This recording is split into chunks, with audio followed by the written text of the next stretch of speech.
Donc on a déjà fait un cours un peu général sur toutes les lois de Shemitah. Là, on va reprendre plusieurs cours, en prenant chaque point plus particulièrement, bien étudier la halachot.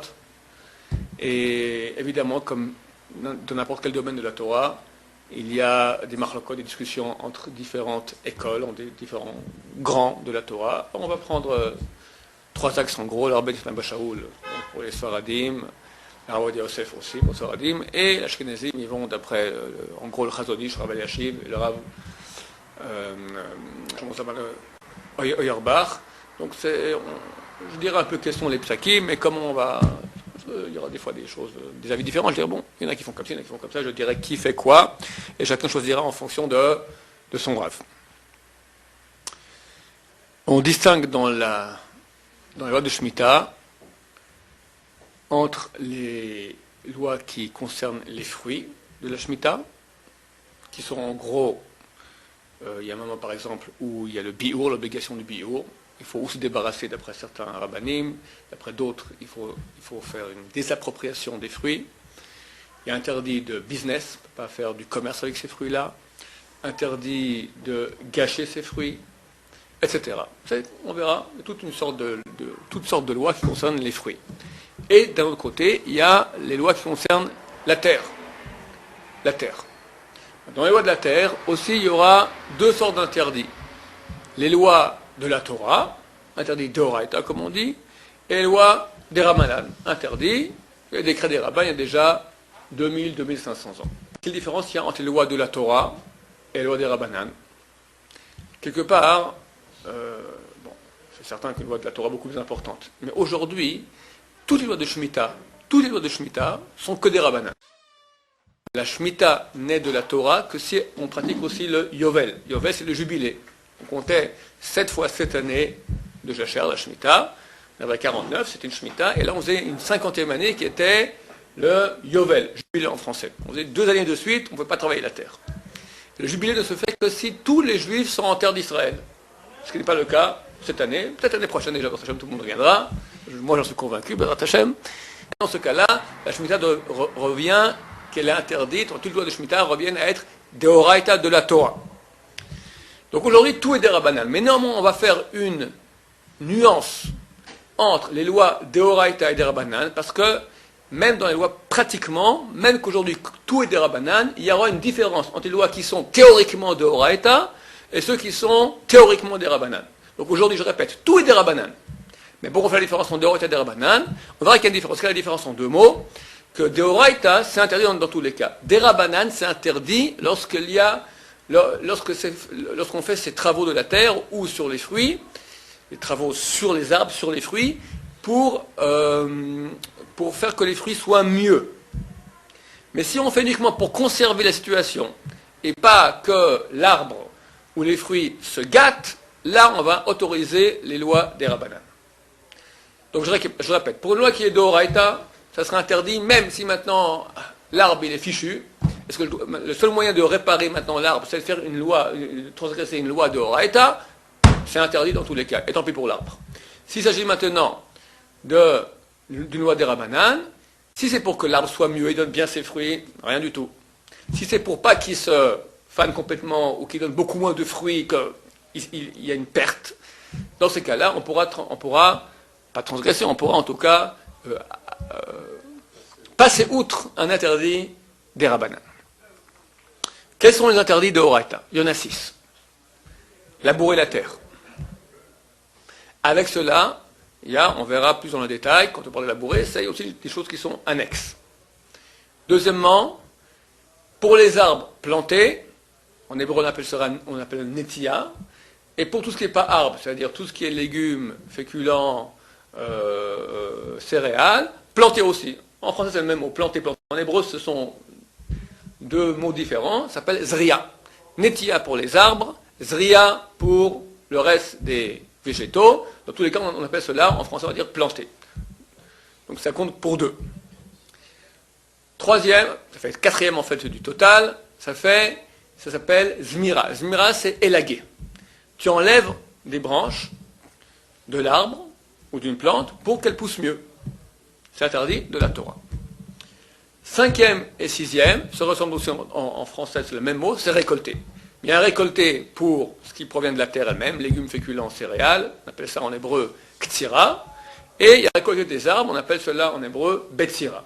En français, ce sera récolté. Donc en bon français, ça sera, toutes les lois de la Torah sont labourées, plantées, que ce soit végétaux ou arbres, élaguées, donc enlever les branches pour que ça pousse mieux, et récolter, que ce soit les végétaux ou les arbres. Des rabanan, comme je dis, ça sera tout le reste. C'est-à-dire, par exemple, irriguer, arroser, mettre des engrais, enlever les mauvaises herbes, mettre des pesticides. Du temps de Chazal, il faisait des feux comme c'est de la fumée sous les arbres pour enlever tous les insectes. Tout ce qui est annexe à ces 6 lois sont interdits des rabanan. Donc quelqu'un pourra transgresser, comme je dis, passer outre une loi des rabanan, pour pas que, par exemple, il a maintenant du gazon.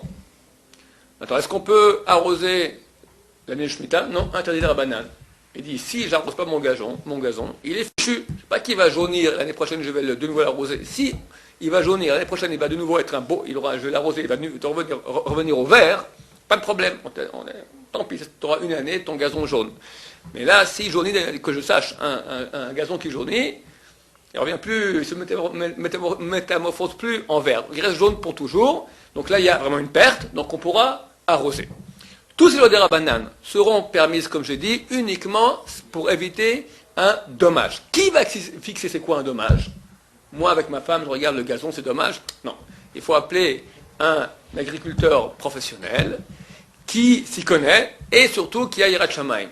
Yirat Shamayim, un type qu'on peut compter sur lui, qui a la crainte de Dieu, il va dire allez, le gazon, qu'est-ce qu'on parle de loi ancestrale, tout ça, il faut sortir du ghetto. Non.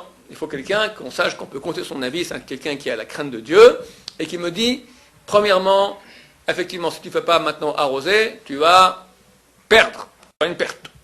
Deuxièmement, il faut que ce soit une perte irréversible, ça veut dire, si c'est une perte, comme je dis, pour cette année, l'année prochaine, on peut récupérer, alors t'attends l'année prochaine. C'est pas, tant pis pour cette année. Troisième chose, il va me dire combien je peux maintenant passer outre la loi des rabanan, pour arriver à conserver l'état présent. Mais faire plus pour que ça arrive à mieux, par exemple, j'arrose beaucoup mon arbre, comme ça va donner beaucoup plus de fruits, non, il doit donner normalement. Ok? Donc je récapitule, il faut que ce soit quelqu'un qui a la crainte de Dieu et un connaisseur, un spécialiste, donc un agriculteur, un spécialiste en agronomie. Deuxièmement, que ce soit une chose irréversible. Troisièmement, ce qui me dit juste pour éviter la perte, pas faire plus que cela. Dans ces cas-là, on pourra passer outre les lois des rabanan, mais pas les 6 lois de Horaïta. Les lois de Horaïta, dans tous les cas, tant pis pour la perte. Lorsque j'ai dit qu'il y a les 6 lois de Horaïta, que dans tous les cas, on n'a pas le droit de transgresser, les 2 dernières qui sont récolter tout ce qui est céréales, féculents et légumes, ou récolter des arbres, cela n'est pas interdit. La Torah elle-même dit que c'est destiné pour les pauvres. On doit rendre nos champs hefker, nous désapproprier de nos champs. Pour qui? Pas pour que ça pourrisse bêtement. Pour que les pauvres, tout le monde peut venir, y compris moi-même. Je peux aller dans mon champ et cueillir ce que j'ai besoin. Mais justement, alors où est l'interdit de Horaïta? On pourra récolter qu'une petite quantité. Ce que quelqu'un a besoin pour lui et sa famille, pour quelques jours. On va dire, tu vas faire ton marché. Tu prends un container que tu vas acheter des tomates pour toute l'année? Non. Tu prends pour la semaine. De même, tu pourrais aller dans le champ du voisin ou ton propre champ à toi, aussi prendre pour la semaine. Pas plus. Deuxième chose, et là, pas tout le monde est d'accord là-dessus, donc c'est bien de faire, mais c'est pas obligatoire. Si possible, cueillir différemment. Couper différemment, avec un instrument différent, ou à la main, avec un couteau cuisine à la place d'un sécateur. C'est pas obligatoire, mais c'est une marloquette anti-rishonim. Donc si on peut gagner aussi cela, c'est bien. Ce qui est obligatoire, c'est de ne pas récolter plus. Quand on dit qu'il est interdit de la Torah de récolter les deux, récolter des arbres, récolter du reste des végétaux, il s'agit de récolter de façon normale.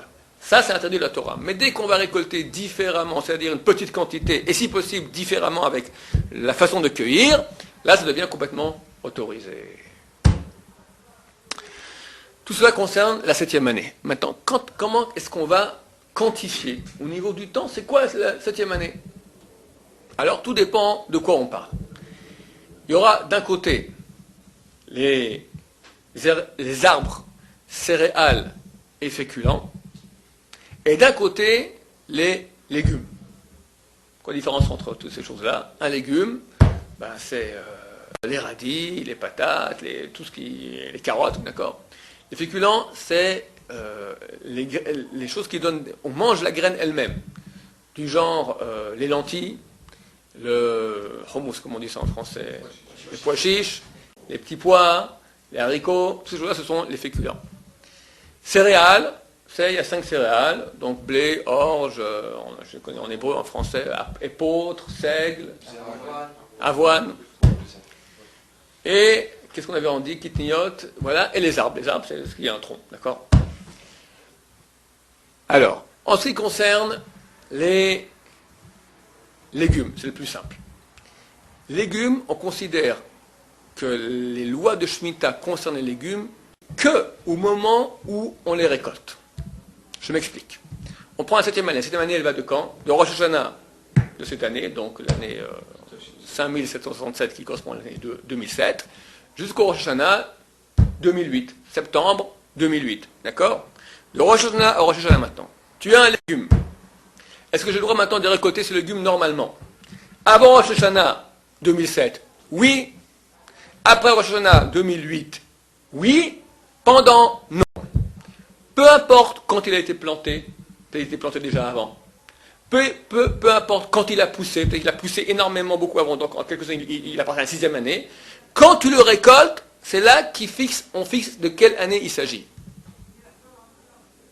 Donc pour les légumes, on va à ce qu'on appelle Batar Lekita. Après la Lekita, après la récolte. C'est ça qui fixe l'année des légumes. Un légume qui on va dire, qui est planté de façon interdite. Quelqu'un a planté un légume de façon interdite pendant la 7e année. Il a poussé toute la 7e année. Et moi je viens le lendemain de Rosh Hashanah l'année 2008, quelqu'un peut me dire, mais c'est un légume de 7e année. Je dis, aucun problème. Maintenant, vu que je le cueille en 8e année, première du prochain cycle, il est considéré comme un fruit qui n'est pas de la Shemitah. Il n'y a aucune loi de Shemitah qui s'applique sur lui. C'est-à-dire, il n'y a pas de sainteté, rien du tout, et ni les lois dont je parle maintenant, en ce cours on parle des lois de la terre, les lois de la terre ne concernent pas le légume. Pour les céréales et les féculents, là on ira d'après le tiers de la poussée. On va dire qu'un céréal, du moment que tu l'as planté, il faut 3 mois pour qu'il soit mûr. Tu comptes 1 mois, après 1 mois de la date où tu l'as planté, tu regardes, est-ce que ce moment-là, le mois après avoir planté, donc un tiers de sa poussée, est-ce qu'il est dans la 7e année ou pas? S'il est avant la 7e année ou après la 7e année, donc on prend Rosh Hashanah, septembre 2007, septembre 2008, s'il est avant ou après, il ne fait pas partie des lois de Shemitah. Aucune loi de Shemitah s'applique sur lui. Si le tiers de la poussée, donc on va dire 1 mois par exemple sur 3 mois, était pendant l'année 5767, donc entre Rosh Hashanah, après Rosh Hashanah 2007 et avant Rosh Hashanah 2008, donc ça applique sur lui les lois de Shemitah. Pour les arbres, c'est un peu plus compliqué. Les arbres, on va d'après ce qu'on appelle la Hanata. Qu'est-ce que c'est que la Hanata? C'est pas clair. Il y a des décisionnaires qui disent, Maïmonide, qui dit que c'est Onat HaMaasrot, c'est le moment où un fruit commence à avoir l'obligation qu'on lui fasse des prélèvements. En gros, les commentateurs du Rambam ont dit que c'est aussi le tiers de la poussée du fruit. D'autres disent que non, que la Hanata, c'est le bourgeonnement. La halacha, Rabbi Yosef Karo a dit qu'on va d'après Onat HaMaasrot, donc le moment où il y a l'obligation des prélèvements qui vient sur ce fruit-là. Et comme je dis, les commentateurs ont dit que c'était le tiers. Donc pour les fruits aussi, on appelle ça la Hanata, mais en fait ça revient comme les féculents et les céréales, on arrivera au tiers de sa poussée. Donc pour faire de l'orda dedans, c'est très simple.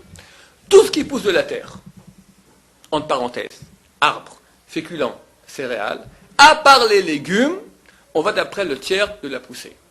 Si ce tiers de la poussée, il est entre Rosh Hashanah 2007 et Rosh Hashanah 2008, alors s'applique toutes les lois de Shemitah. Sinon, aucune loi de Shemitah ne s'applique. Que les légumes, on va d'après le moment où on les cueille. Si le moment où on les cueille, il est entre Rosh Hashanah 2007 et Rosh Hashanah 2008, ça s'applique la loi de Shemitah. Sinon, non. Est-ce clair? C'est bon? Facile. Petite parenthèse. On parle maintenant de céréales, féculents, légumes. Il n'est pas du tout clair qu'on puisse si facilement aller et les récolter. On a dit que par exemple on pouvait récolter, si on récoltait une petite quantité et différemment, n'est-ce pas?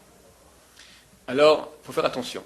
Parce qu'en ce qui concerne les féculents, céréales et légumes, ça veut dire tous les végétaux que lorsque je les plante, la même année où je les plante, je les récolte. Donc j'exclus maintenant les arbres. En ce qui concerne toutes ces sortes de fruits de la terre, du point de vue de la Torah stricte, il est complètement permis de les consommer, aucun problème. Mais, Chazal, les rabbins il y a 2500 ans, ont fait un décret qui sont interdits à la consommation. Un peu cela, Issour Sfichim, l'interdit de Sfichim, dont j'ai souvent parlé, je vais rappeler ici maintenant pour vous. La Torah dit donc que ces légumes-là, que ces blés qui ont poussé tout seuls, on peut les consommer. La question d'où ils viennent. D'où ils viennent. On n'a pas le droit de planter durant la 7e année. D'où ils viennent? De restes, de graines de l'année passée. Quelqu'un qui a moissonné son champ de blé, toujours quelques épis qui sont restés par-ci par-là. Il a ramassé, il a fait sa récolte de radis, bon, il a oublié un ou deux radis dans la terre. Un petit radis comme ça, il n'a même pas fait attention. Et les lentilles, il prend chaque lentille comme ça, il a oublié quelques lentilles aussi. La 7e année, il a plu. Au printemps, hop, t'as quelques épis de blé qui poussent, quelques lentilles qui poussent, quelques radis qui poussent. La Torah dit c'est permis. T'as pas planté, ça poussait tout seul. C'est permis. Venez, les pauvres, il faut cueillir différemment, cueillir en petite quantité, mais c'est permis. Que faisaient les Juifs qui étaient soi-disant malins? Ils allaient la nuit en douce, ou pas la nuit, d'accord? En douce, ils allaient, et hop, ils plantaient un peu par-ci comme ça, éparpillés dans le champ, et ils disaient pshhh. Le printemps, du coup, t'as vu l'année? T'as vu Moshe, Yaakov, chéri, t'as vu? L'année passée, comme j'ai mal fait la récolte, j'ai oublié la moitié des grains, des épis de blé, j'ai oublié, la moitié des radis, ils ont repoussé la moitié des lentilles. Franchement. Qui j'ai pris l'année passée? C'est ce crétin de... je ne sais pas qui est son nom, d'accord? C'est lui que je demandais de faire il a mal fait la récolte. Bon, c'était un champ, ça va. Mais les rabbins allaient dans les champs, et voyaient que bizarrement, la 7e année, tous les champs étaient pleins d'oubli de la 6e année. Ah, ils ont compris. Les Juifs allaient en douce, et n'arrivaient pas à résister. C'était très dur la Shemitah. Les gens, ils avaient faim, d'accord? Ils ont 12, à l'époque, ils se mariaient avec plusieurs femmes, donc il y a 10 enfants par femme, tu as 8 femmes, 80 enfants à nourrir. On compte sur les 2-3 épis de blé qui restent de l'année passée, c'est pas facile. Donc ils allaient en douce et plantaient. Chazal, Torah, on sait que la Torah, c'est 80 enfants, on se débrouillera, on mangera, je sais pas, du mouton, mais pas du blé. Ils ont fait un décret, qui est peut-être le décret le plus actuel que nous avons aujourd'hui, que tout ce qui pousse de la terre, qui peut être planté la même année et récolté la même année, est interdit à la consommation. Donc féculents, légumes, céréales, qui ont poussé en terre d'Israël, cultivés dans des champs de juifs par des juifs. Un non-juif qui cultive dans un champ de non-juifs, ça va. Pourquoi? Parce que lui n'a pas interdit. Un non-juif n'a pas d'interdiction de cultiver. Donc on ne va pas faire sur lui un interdit des légumes, de peur qu'il aille planter de façon interdite en 7e année. Parce que pour lui c'est permis de planter en 7e année. Mais dans tous les champs de propriété juive, les légumes sont interdits. Donc nous on a dit maintenant qu'on pouvait néanmoins récolter un petit peu et si possible de façon différente. De quoi on parle? Le légume est interdit à la consommation. Donc on pourrait me dire, non, ok, on parle maintenant, lui il récolte, il laisse là pour la 8e année. Il va récolter, il mettra, il va pas manger. C'est interdit la 8e année aussi. Non seulement c'est interdit la 8e année, mais même récolter des légumes féculents ou céréales qui sont interdits par l'interdit de Sfichim, c'est interdit de récolter, c'est interdit de faire la récolte. Interdit. Alors de quoi on parle? On parle de cas, il y a certains cas dont on parlera plus ultérieur, on parlera de façon plus étendue dans Sfichim, où des légumes, céréales et féculents sont permis en année de en 7e année. Par exemple, certaines régions d'Israël, par exemple le Golan, en tout cas dans le nord du Golan, c'est une région qui est moitié israélienne, moitié pas. Je sais que, bon, personne dit qu'il faut rendre le Golan, je ne dis pas politiquement, il faut garder le Golan, c'est une question de sécurité. Mais au niveau des lois de la Shemitah, ça n'a pas été conquis par, on fera un cours sur les lois des endroits aussi qui, quoi, comment, mais il y a deux conquêtes de la terre d'Israël. La conquête égyptienne, donc les Juifs qui ont quitté l'Égypte, et la conquête sous Ezra. Lorsque les Juifs sont revenus du premier exil, c'était environ 4 siècles avant l'ère chrétienne, là ils ont reconquis la terre d'Israël. En ce qui concerne la sainteté de la terre d'Israël, on va d'après cette deuxième conquête. Pourquoi? Parce que la première conquête, elle a été faite par la force. On est venu par la force, on a renvoyé les peuples qui étaient sur terre, sont venus les Babyloniens, Nabucodonosor, et nous ont renvoyés aussi par la force. Donc, un renvoi par la force a le pouvoir d'annuler une acquisition par la force. Par contre, aux deuxième conquête, celle de Ezra, on n'est pas venu par la force. Le roi de l'Empire perse, sous la tutelle duquel était le pays d'Israël, le roi Cyrus, Koresh en hébreu, a rêvé que Dieu lui dit, va et reconstruire le temple à Jérusalem. Il a fait un grand édit, il dit, tous les Juifs dans mon empire, je leur demande d'aller maintenant reconstruire le temple de Jérusalem. Et il les a aidés. Donc, ça a été fait de façon avec l'autorisation des nations. Maintenant, viennent les Romains en 70 de l'ère chrétienne, et plus précisément à la révolte de Bar Kokhba en 135 de l'ère chrétienne, et nous mettent dehors par la force. Tu n'as pas de légitimité à me mettre dehors par la force, alors que j'ai acquis cette terre de façon légitime, par autorisation des nations. Donc, la première sainteté, celle de la conquête d'Égypte, elle a été annulée. La deuxième sainteté de la terre d'Israël, de la conquête de sous Ezra, 4 siècles avant l'ère chrétienne, elle est actuelle jusqu'à aujourd'hui. Maintenant, la terre du Golan a été conquise par la première conquête. C'était la région de Og Melech HaBashan. Og, le roi du Bashan. Juste en parenthèse, sachez que la seule région d'Israël qui est sainte, c'est saint, le Golan, dans laquelle Moshe Rabbeinu a mis les pieds, c'est le Golan. Moshe Rabbeinu n'est pas rentré en terre d'Israël, il n'a pas traversé le Jourdain, mais il a conquis le Golan. C'est la région de Og. Bashan, c'était le Bashan. Golan, c'est marqué dans Golan Bashan. Golan, c'était le nom d'une ville dans une région qui s'appelle le Bashan. Alors aujourd'hui, on appelait par extension tout le Golan Golan. À l'époque de la Bible, c'était une ville. Cette région s'appelle le Bashan. Moshe Rabbeinu l'a conquis. Donc quand quelqu'un va dans le Golan aujourd'hui, il marche sur les pieds, dans les endroits, les traces de Moshe Rabbeinu. Mais le Golan n'a pas été conquis par Ezra, 4 siècles avant l'ère chrétienne. Donc là-bas, il n'y a pas la sainteté de la terre comme en Israël. Alors, les interdits de la Torah seront interdits dans le Golan. Les 6 interdits de la Torah. Mais l'interdit des Rabbanan, tel que le décret d'il y a 2500 ans de Chazal, Issur Sfichim, que tout ce qui pousse de la terre, légumes, féculents et céréales qu'on peut planter et récolter la même année, ça, dans le Golan, il n'y a pas. Donc, par exemple, une récolte dans le Golan, vu que la récolte, c'est interdit de la Torah, mais Sfichim, c'est interdit que des Rabbanan, on pourra faire une récolte de légumes dans le Golan en petite quantité.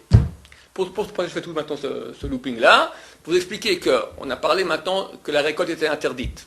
Mais si on faisait en petite quantité, c'était permis. J'ai dit, permis de quoi? Alors on a dit qu'il y avait les fruits de la terre, les fruits des arbres, et les fruits de céréales, féculents, légumes.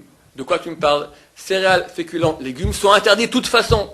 Et vu qu'ils sont interdits, la récolte aussi est complètement interdite. Je dis non, il y a certains cas dans lesquels on peut récolter. Il n'y a pas l'interdit de Sfichim. Par exemple, le Golan. Par exemple, on verra la prochaine fois, quelqu'un fait des plantations dans des pots chez lui à la maison. Certains rabbanim autorisent. D'accord? Majorité interdite, on verra. Mais néanmoins, dans certains cas, bon, je ne vais pas trop compliquer encore d'autres cas, mais ça ferait trop compliqué. Dans certains cas où il n'y a pas un issour de Sfichim sur ces légumes-là, donc on pourra récolter qu'en petite quantité et de façon différente si possible. Donc je récapitule au niveau des dates. Pour les légumes, on va d'après le moment où on le récolte. Pour tout le reste de production agricole, on va d'après le tiers de la récolte. Ça fera que des fois on aura des choses qui sont un peu absurdes. Par exemple, tous les agrumes, c'est quoi les agrumes? Orange, citron, étrog, pamplemousse, etc. Bon, étrog c'est un peu différent. En tout cas, pamplemousse, citron et orange. Le moment où il y a la chanata, donc le tiers de leur poussée, c'est en été. Et ils donnent leurs fruits en plein hiver, en décembre, Hanouka, là arrivent les nouvelles oranges. Maintenant, cette année-là, Hanouka, 2007, décembre 2007, il y aura sur le marché de nouvelles oranges. On est en pleine année de Shemitah. Est-ce que ces oranges sont-elles saintes, oui ou non? Non. Pourquoi? Parce que leur Hanata, le tiers de la poussée, était en 6e année. Cet été, au mois de juillet, août. Donc tu verras qu'en pleine 7e année de Shemitah, les agriculteurs vont avec leurs tracteurs, font une récolte, de façon attends, quelqu'un pourrait dire, t'es en pleine 7e année, au mois de décembre, 7e année, tu prends tes tracteurs, tu vas, tu récoltes tout, que comme il faut.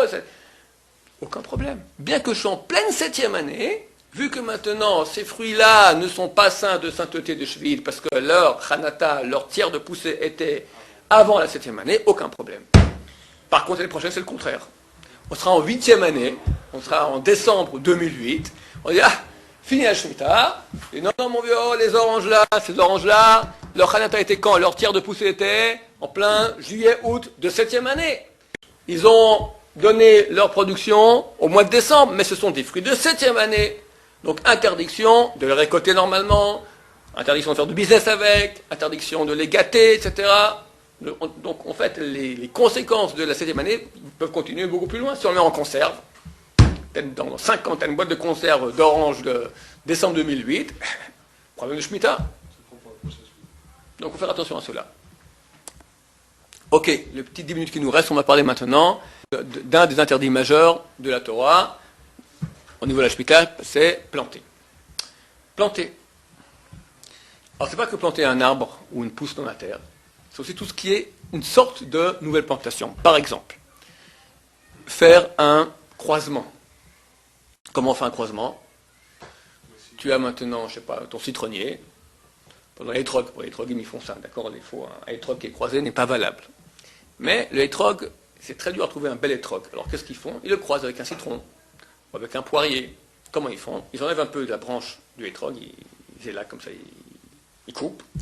Ils prennent un morceau de poirier, de branche de poirier, ou un morceau de branche de citronnier, et ils le collent comme ça, avec un sparadrap, ou avec un chiffon, qui les attache comme ça, et au bout d'un moment, ça cicatrise ensemble, et tout à coup maintenant, tu fais des beaux étrogim en forme de poire, avec des fois même une petite odeur de poire dedans, ou un beau étrog citron, qui n'est pas valable pour Sukkot. En parenthèse, 90% des, je peux dire en gros, d'accord, une grande majorité de étrogim sur le marché aujourd'hui sont des étrogim qui sont fruits de croisement, qui sont complètement non cachers à la mitzvah de étrog Eloula. Nous conseillons les étrogs d'origine du Yémen, ou ceux du Maroc du Sud. Ils sont encore un peu ignorants là-bas au niveau agricole, donc au nord ils ont déjà appris à faire des croisements, au sud pas encore, donc on dit que les étrogim du sud, ça va. Les autres, il faut se méfier, faire attention. Alors, si on lui a amené un bel étrog, il dit, on lui demande est-ce que c'était beau? Il dit très très beau, mais est-ce que c'est un étrog? Pas clair du tout. Des fois, tout ton étrog après la fête, tu vois, c'est un vrai citron dedans. Un étrog dedans, il doit être tout blanc. Il ne doit pas avoir de jus. Il n'y a pas de jus dans un étrog, il doit être blanc.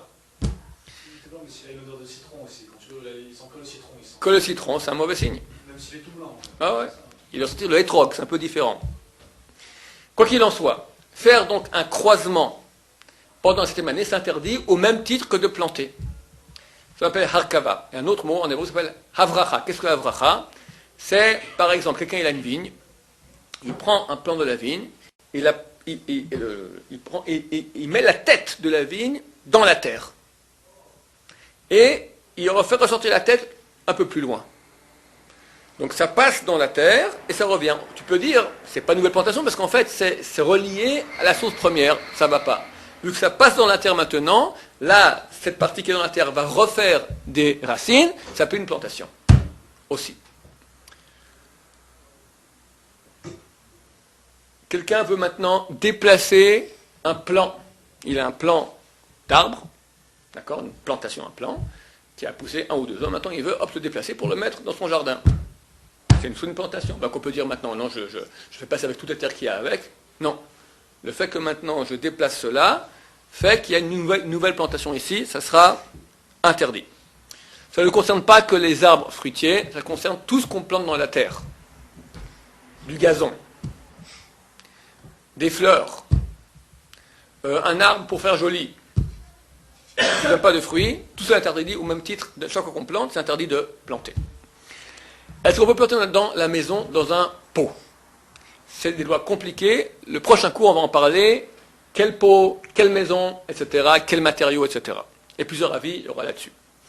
Mais en tout cas, je peux dire que ce qui est permis de tous les avis, c'est si maintenant je prends un pot, par exemple un verre, je mets dedans du coton et je plante dedans des lentilles.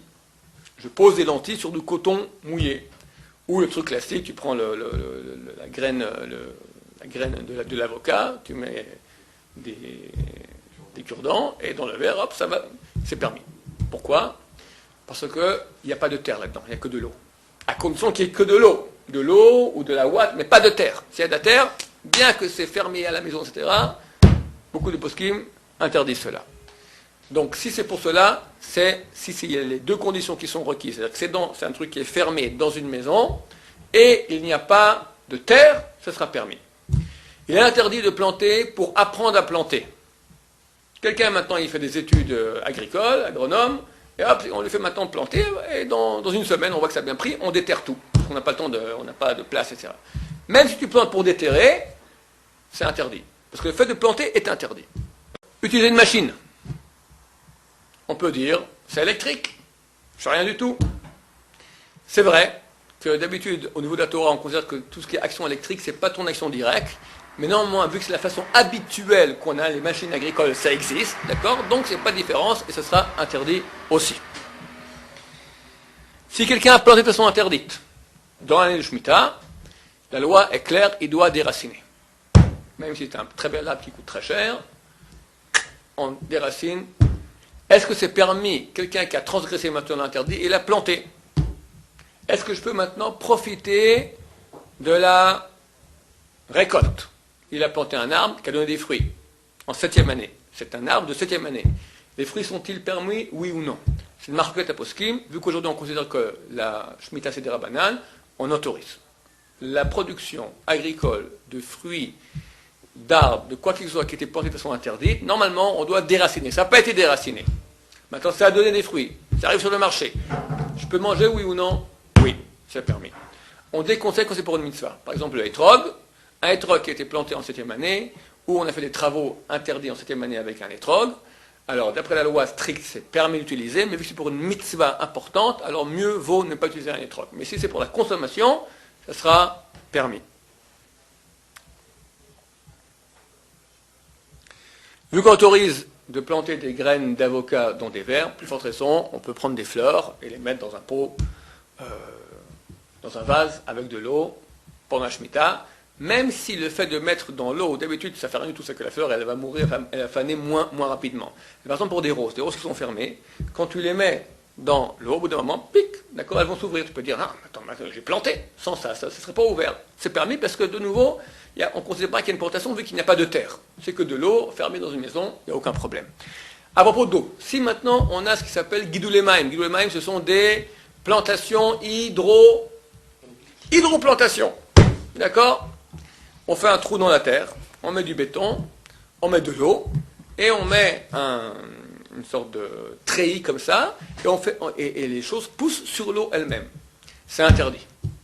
Parce que ce n'est pas dans une maison qui est fermée. C'est fait quand même dans la terre. Bien qu'il n'y a pas de terre, il n'y a que de l'eau, c'est quand même interdit. Il y a certains poskim qui autorisent cela. La majorité, en tout cas, interdisent, Gidulemaim, tout ce qui est comment on va appeler cela? On va appeler comment on appelle hydroplantation. D'accord? Tout ce qui est hydroplantation sera donc interdit. Si c'est une hydroplantation privée dans ta maison, ça va, mais quand tu as fait un trou dans la terre, d'accord, même tu as mis du béton après, etc., c'est déjà interdit. Les serres sont interdites aussi. On n'a pas le droit. Il y a les poskim qui autorisent cela, mais par exemple, qu'est-ce qu'ils font? Ils mettent du béton, ils mettent après du nylon, et après ils mettent de la terre, ils mettent une serre. La majorité des poskim interdisent complètement cela parce que c'est planté normalement. Ça revient au même. Ok, on s'arrête ici pour aujourd'hui, messieurs. Baruch Adonai, l'homme va